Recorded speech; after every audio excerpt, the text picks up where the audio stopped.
What's up, Taiwan? Thanks for joining us this afternoon on TaiwanPlus. I'm Eric Gao. President Tsai once says the people of Taiwan are determined to protect their freedoms and democracy. Tsai was speaking at the 2023 Taipei Security Dialogue, hosted by a Taiwanese think tank. Guests included U.S. and Japanese scholars. Taiwan is trying to strengthen its military capabilities in the face of threats from China, and Tsai says Taiwan has been particularly challenged by frequent incursions into its air defense identification zone and military exercises in waters around the country. We have also had to face economic coercion and persistent cyber attacks. Taken as a whole, these hybrid tactics are designed to deplete Taiwanese people's confidence in our democracy and to undermine our resolve to defend ourselves. U.S. Secretary of State Antony Blinken has thanked a group of 7 representatives for their support and cooperation in the Israel-Hamas war. Foreign ministers from G7 countries are meeting in Japan to discuss the conflict in Gaza and to provide further assistance to Ukraine. Blinken says it's important for the allies to come together in the face of crisis and to speak with one clear voice. The 2-day meeting wraps up on Wednesday, with leaders expected to make a joint statement at the end. For more on the G7's stance on the unfolding war in Gaza, our reporter Jaime Okan spoke to Nagayoshi Kenji, a security analyst from the Stimson Center. In the G7 summit in May, leaders were showing their support for the war in Ukraine, but also pledging to do more in the Indo-Pacific. But now with the conflict in Gaza, is that priority of the Indo-Pacific region kind of slipping away because of the conflict in Gaza? I think that neglecting the global South response to this conflict could be really costly for the West, particularly in the Pacific. Well, for Japan, whether this continues, Indo-Pacific stays it's going to be Japan's main priority region. I mean, it's the region that Japan's in, so it's going to stay Japan's priority. And I think that United States also sees the Indo-Pacific as a primal important area for United States security. Looking at the United States, it was reported that Kurt Campbell is going to be the Deputy Assistant Secretary, who is a really expert on Asia or in Japan. So I think for immediate terms, it might look like Middle East is the main security concern for the world or the West. But I think Indo-Pacific will continue to be the main focus area for Japan or the United States or its allies in the other G7 countries. What can the United States and other allies at G7 do in the sense of showing support and security cooperation for the conflict in Gaza? Over the last, say, 5 years, or even over the last 2 years, G7 has been one of the few remaining multilateral frameworks that kind of worked, in which member states can reach consensus and they have a share basic values, for example, adhering to the rules-based international order. But for the Israel-Hamas conflict, I would have to say that G7 is having a lot tougher time being united, largely because of the United States' strong support for Israel and its right to right to self-defense against Hamas.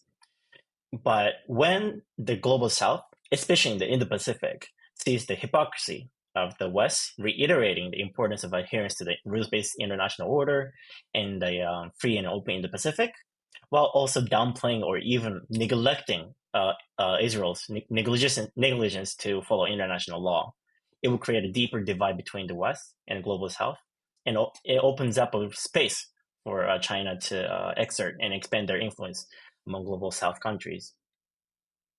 That was Nagayoshi Kenji from the Stimson Center speaking to our reporter Jaime Okan. Now, Taiwan's military says it is working with the United States to speed up the delivery of backlogged weapons orders. The Defense Ministry was responding to a recent report from Washington think tank, the Cato Institute, which says that the U.S. owes Taiwan more than $19 billion worth of military hardware. It found that over 60% of that is traditional equipment like F-16 fighter jets, while the rest is asymmetric weaponry and ammunition. The U.S. is Taiwan's largest weapons supplier, and in recent years it has repeatedly urged Taiwan to prioritize smaller mobile arms that can fend off a possible Chinese attack. In other military news, 2 Taiwanese intelligence officers are accused of faking a Chinese spy ring to collect monetary rewards. Prosecutors say the officers from the Military Intelligence Bureau faked the network to receive larger bonuses. They say the 2 made over $300,000 in reward money since 2018 by forging documents and fabricating evidence. Authorities discovered the scheme this June. If found guilty, the money would be confiscated and the 2 could face jail time. A new report says Taiwan continues to see the most cyber attacks out of any country in the world. Information security firm Check Point said Taiwan saw 1,500 hacks each week in the first 9 months of this year. That's up 2% from the year before. That compares with the 1,200 attacks that other countries see each week on average.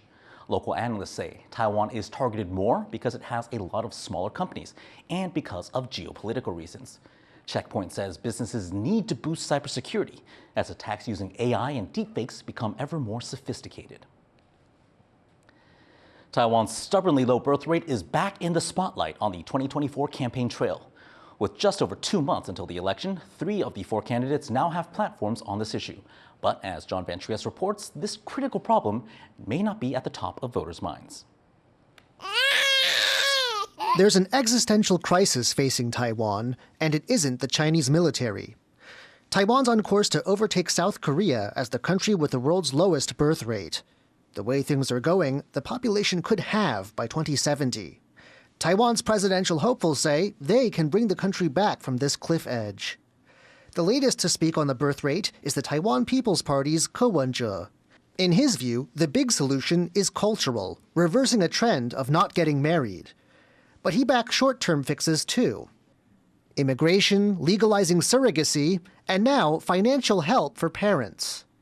怀孕满3个月给5万，生出来给10万，然后这个减税，你知道哈，一胎减12万哦，可以到12岁，目前是只有5岁。那另外是育儿津贴哦，从5岁延长到12岁。With the demographic crisis looming, Ke's 3 rivals have also weighed in. The most detailed plans come from the DPP's Lai Ching-de, who's focused on better access to childcare, and from the KMT's Ho Yo-yi, who sees paying women to freeze their eggs and more maternity leave pay as solutions. Independent Terry Guo has suggested giving free pets to parents, but in a previous run for president, he also backed paying families per child. If the population keeps aging at this rate, Taiwan will find itself with a shortage of workers, a hollowed-out military, and an already strained medical system stretched to its limits. But as serious as all this is, some analysts don't see it changing voters' behavior.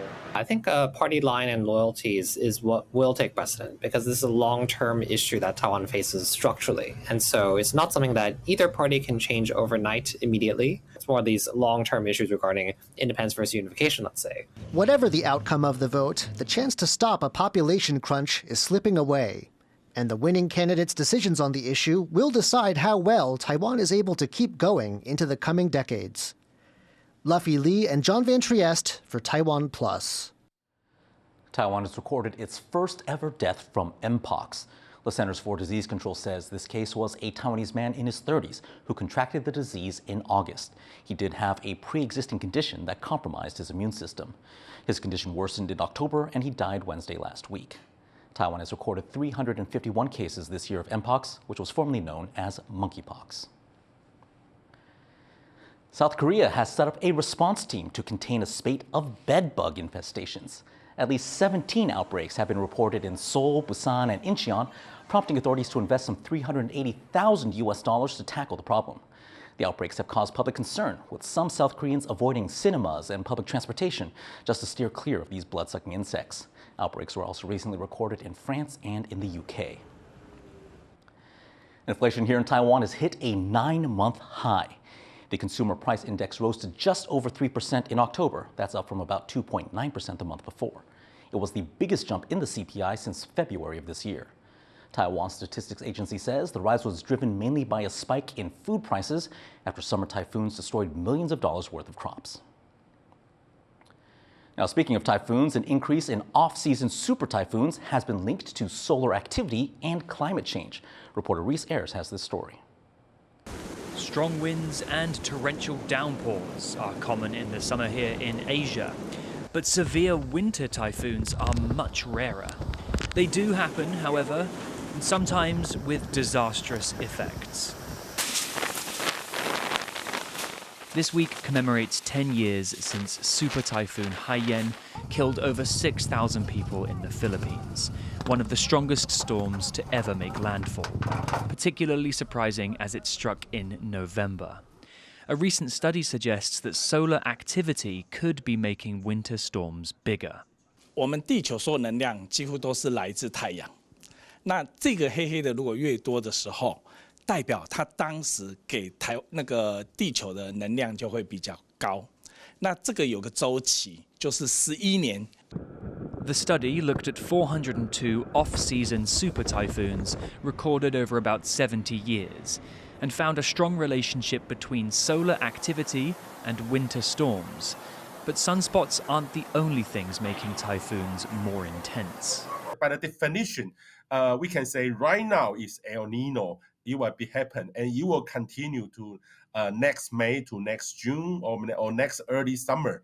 So that means, traditionally, we will think it will be have a warm winter in most of the area, especially in Asia, and lots of the extreme weather will happen.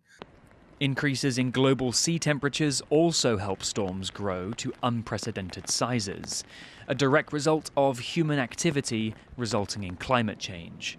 If we did not have a carbon reduction action more actively and more seriously, and we will meet more super typhoon in the future. Many factors, including sunspot cycles, El Nino, and rising sea temperatures, may mean that places like Taiwan could be facing more and stronger super typhoons all year round.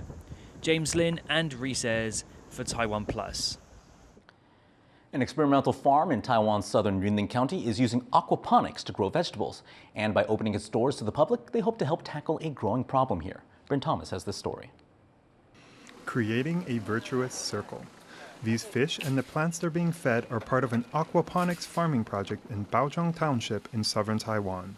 The 3-year-old farm is the largest of its type in the country. It grows both vegetables and breeds fish, and it will soon offer classes for tourists and students who want to learn more about sustainable farming.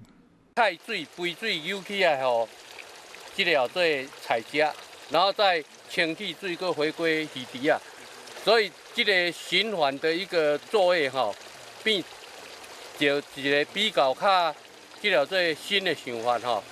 Growing crops and fish farming consume a lot of water, but when done right, aquaponics can drastically cut down the amount of water used. It works like this. The runoff water from growing the vegetables at this farm is piped into nearby fish ponds. This carries nutrients to the fish, who eat it and then add their own waste material into the water. This dirty water is then pumped back to the plants and acts as a natural organic fertilizer. When it comes out the other end clean, it's sent back to the fish. It's a process that reduces the wasted water of both agriculture and fish farming by keeping it in a closed loop. It's also something that could prove useful as the climate crisis continues. Taiwan has endured several major droughts in recent years, and this summer, when typhoons returned, they destroyed huge swaths of crops, causing a spike in food prices. But projects like this aquaponics farm are only part of the answer to a bigger problem. Meeting Taiwan's environmental goals means getting the word out about techniques like this. 2050嘛是目标，希望当这个净零碳排了吼，而且概念是相符合了吼。啊，当然伫遮嘛，希望嘛期待伫个未来咱这个专区内底，咱新路合作农场，伊有未来嘛要规划来做这个食农教育的场地啊，甲友善环境的这个教育设施。 By opening their door to the public, this farm hopes to cultivate more than just fish and vegetables.